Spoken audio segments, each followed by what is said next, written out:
Navigating the rigorous commando training for 45 Royal Marines presented a unique challenge for me, being significantly older than the majority of recruits. The initial muster at the Low Green involved a demanding 20-mile march in denims, steel helmets, and full fighting order, complete with weapons, personal ammunition, and 6 Bren gun magazines per team. This initial trial was just one component of a demanding week that included commando drills, fire practice, the assault course, and cliff climbing. Unlike the impersonal atmosphere of barracks, we were billeted in private homes. My lodging at 17 Charlotte Street, shared with another Royal Marine commando, proved fortunate. My elderly landlady, Mrs. Shields, reminded me fondly of my mother. I appreciated her nurturing, even her slightly misguided, salt-laden porridge. She cared for us like her own sons, offering tea after dinner and supper upon our late-night returns. I wrote to my wife Maud inquiring, "How is that duck?"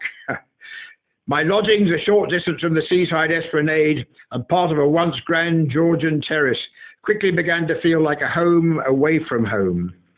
While writing to Maud, I was careful not to overstate this, later reflecting, "It doesn't matter where you go, it isn't like home, is it? And nobody could look after me and make a fuss of me the way that you do."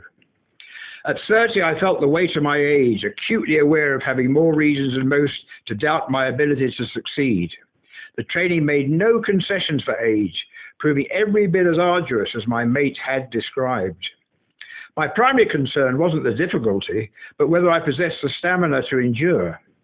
A recent speed march had forced me to drop out, fueling my anxieties about being too old for this demanding role, especially amidst the younger cohort of recruits, typically between 19 and 25. The heat was also becoming increasingly oppressive for me. Despite these doubts, in early October, amidst driving rain squalls from the sea, I completed a 7-mile speed march with rifle and full pack in 65 minutes, finishing only half a minute behind the main group. "It's the worst thing I've ever done up to now," I confided in Maud. I was fit to drop when we finished. Considering that 3 Royal Army Medical Corps personnel and approximately 6 Marines had fallen out, my performance wasn't entirely discouraging. However, I remained realistic, recognizing the initial march as merely a warm-up. "Believe me," I wrote to Maud, "it's really and truly tough. No two ways about it." For the first time, I felt grateful for the rigorous training I had undergone with my previous regiment, realizing it was essential for enduring the current challenges.